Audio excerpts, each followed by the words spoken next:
Good morning, students. We studied about heredity from parents to offsprings. In the previous classes, we studied about Mendel's law. Today, we study about human inheritance on the basis of Mendel's law. We had studied a few characters in activity first. पहले हमने activity किया था, उसमें हमने कुछ characters के बारे में देखा था. पेरेंट्स के साथ जो ऑफस्प्रिंग्स होते हैं, है ना, हमारे जो brother sister grand parent father mother के साथ हमारा कौन कौन सा कैरेक्टर मिल रहा है, कौन सा नहीं मिल रहा है, इन सब के बारे में हमने स्टडी किया था. मेंडेलियन कैरेक्टर्स और that which exactly followed Mendel's law is Dimple चिन्ह.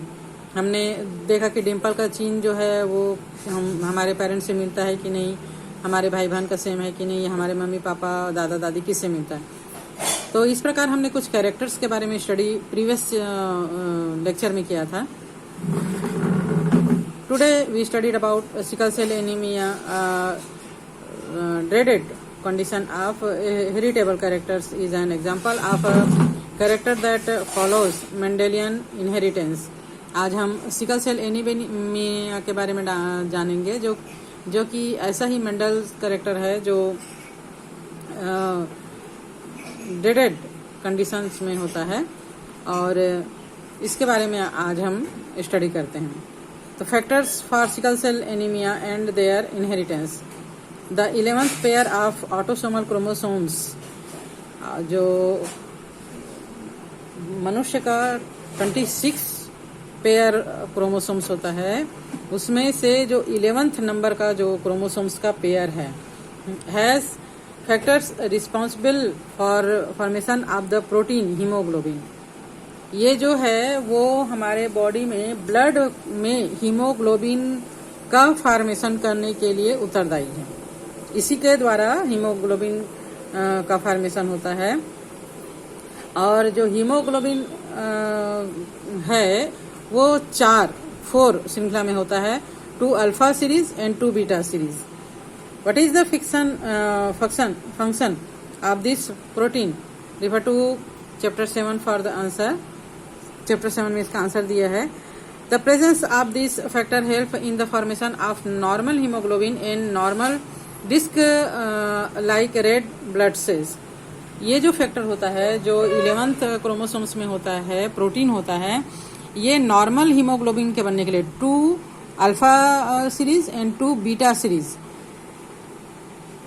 राउंड शेप का, डिस्क शेप का रेड ब्लड सेल के फॉर्मेशन के लिए उत्तरदायी होता है. ये red blood cell round shape या डिस्क शेप का बनाता है. To show a normal pair of factors we have used the symbol RR representing normal haemoglobin. Capital R, 2 capital R के द्वारा हम नॉर्मल हीमोग्लोबिन को शो करते हैं. As like figure 2. Okay. A change in the composition of this factor lead to a change in composition of hemoglobin, abnormal hemoglobin, leading to the formation of sickle shaped red blood corpuscles.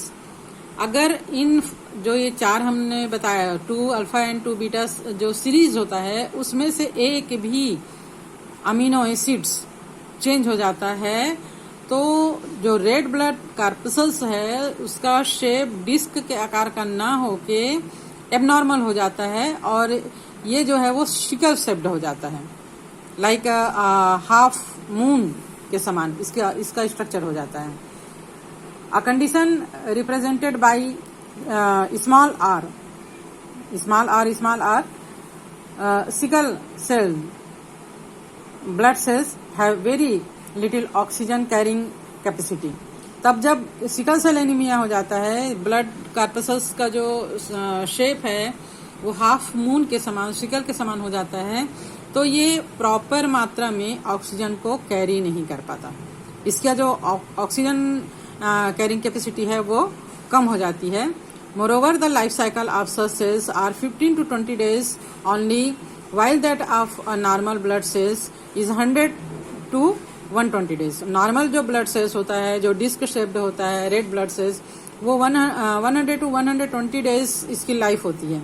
लेकिन जब ये sickle से हो जाता है तो ये 15 to 20 days में ही ये जो है वो खत्म हो जाता है। इसकी लाइफ जो है इतनी दिन की होती है। Patient suffering from sickle cell anaemia become tired and fatigue quickly. It becomes fatal when the factors are homozygous for the receive character small r as shown in the figure. तो इसका जो पेशेंट होता है, जो sickle cell anaemia का patient होता है, वो जल्दी थक जाता है, कोई काम को करने में उसका मन नहीं लगता, बॉडी जो है वो एकदम उसकी कमजोर हो जाती है। तो ये जो है सिकल सेल एनीमिया का कैरेक्टर ऑफिस स्प्रिंग में तभी आता है जब दोनों आर जो है वो स्मॉल आर होगा। ठीक है, as shown in the figure the factor forming normal haemoglobin in dominant over that of abnormal type. जैसे फॉर एग्जांपल के लिए ये पेरेंट्स फादर है ना, इसमें एक कैपिटल आर और एक स्मॉल आर है। ठीक है, इसी प्रकार यहाँ पर पेरेंट्स मदर है, ये भी स्मॉल आर और कैपिटल आर है। यहाँ पर हम दो क्रोमोसोम्स का हमेशा वन पेयर लेते हैं। तो अगर ये दोनों कैपिटल आर होगा तो भी ये नॉर्मल होगा, और ये दोनों कैपिटल आर होगा तो ये नॉर्मल होगा। लेकिन यहाँ पर एक कैपिटल आर और एक स्मॉल आर है, यहाँ भी कैपिटल आर और स्मॉल आर है, तो ये इसमें सिकल सेल दिखेगा तो नहीं, लेकिन ये कैरियर हैं, वाहक हैं।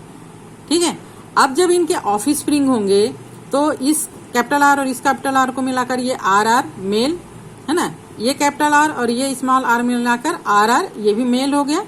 ठीक है, ये जो है वो नॉर्मल है, इसमें सिकल सेल का फैक्टर है ही नहीं। इसमें सिकल सेल का फैक्टर है जरूर, लेकिन शो नहीं हो रहा है। ठीक है, ये आर और ये आर ये वाला आर मिलकर बना दिए capital r small r female. तो ये भी कैरियर है, लेकिन इसमें सिकल सेल नहीं दिख रहा है। पर ये स्मॉल आर और ये स्मॉल आर मिलकर बनाएंगे दोनों स्मॉल आर वाला फैक्टर, तब ये जो है वो सिकल सेल एनीमिया का पेशेंट होगा। ठीक है, कहने का मतलब ये है कि अगर दोनों कैपिटल आर है तो सिकल सेल का फैक्टर है ही नहीं यहाँ पर। अगर एक कैपिटल आर और एक स्मॉल आर है तो फैक्टर उपस्थित जरूर है, लेकिन ये सिकल सेल का पेशेंट नहीं होगा। सिकल सेल का पेशेंट तभी होगा जब दोनों स्मॉल आर हो। क्रोमोसोम्स का जो पेयर है वो दोनों स्मॉल आर वाला होगा, तभी वो ऑफिस स्प्रिंग सिकल सेल का पेशेंट होगा। ठीक, do you know sickle cell anaemia में also be favourable characters, those that are carriers of the characters are have developed resistance towards the malaria parasites as it fails to colonize in the sickle cell blood cells।